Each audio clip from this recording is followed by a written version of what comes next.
Lecture du livre du prophète Daniel. La nuit, au cours d'une vision, moi, Daniel, je regardais. Des trônes furent disposés, et un vieillard prit place.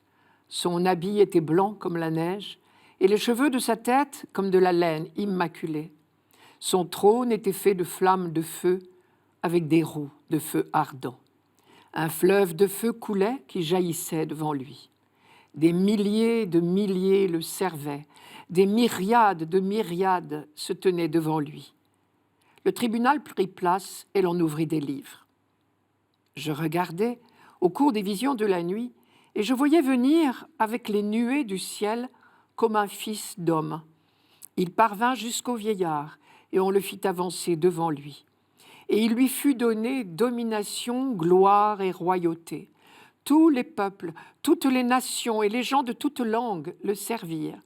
Sa domination est une domination éternelle qui ne passera pas, et sa royauté, une royauté qui ne sera pas détruite. Le prophète Daniel nous décrit une véritable scène de couronnement.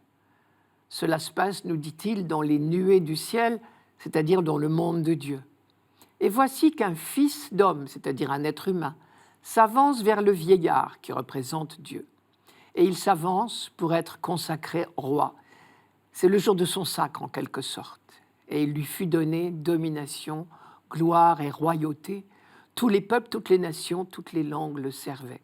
Sa domination est une domination éternelle qui ne passera pas. Sa royauté, une royauté qui ne sera pas détruite. C'est donc une royauté universelle et éternelle. Notre lecture de ce dimanche s'arrête ici.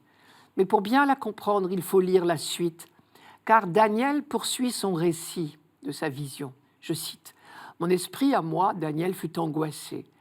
Les visions de mon esprit me tourmentaient. Je m'approchai d'un de ceux qui se tenaient là, et je demandais ce qu'il y avait de certain au sujet de tout cela. Il me le dit, et me fit connaître l'interprétation des choses. Les saints du Très-Haut recevront la royauté, et ils posséderont la royauté pour toujours et à tout jamais. Et le même interprète céleste redit, quelques versets plus loin, la royauté, la souveraineté et la grandeur de tous les royaumes qu'il y a sous tous les cieux ont été donnés au peuple des saints du Très-Haut. Sa royauté est une royauté éternelle. Toutes les souverainetés le serviront et lui obéiront.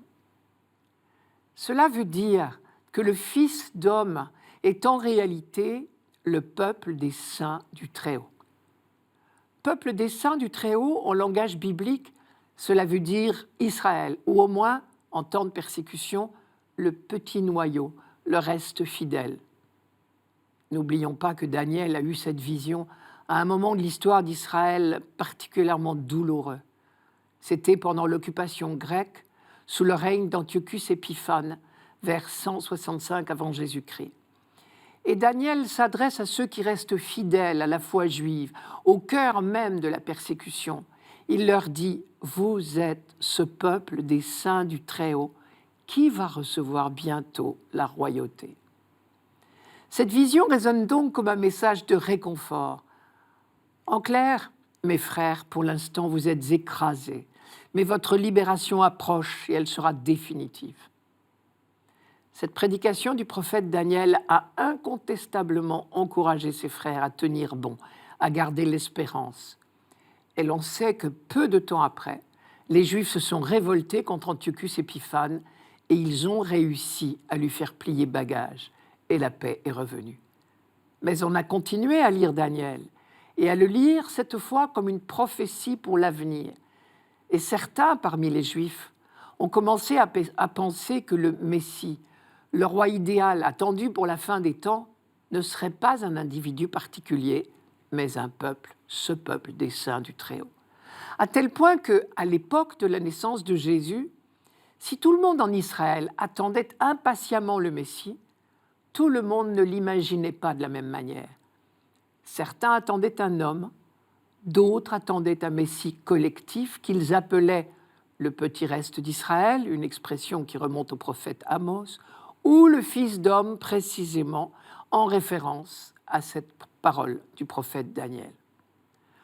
Or, voici que Jésus de Nazareth employait très volontiers l'expression « fils de l'homme » et très visiblement à de nombreuses reprises, c'était pour se désigner lui-même.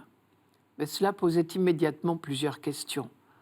Premièrement, si Jésus emploie fréquemment l'expression « fils de l'homme », personne d'autre ne lui attribue ce titre. Or, ce n'est pas par ignorance, car le livre de Daniel était bien connu.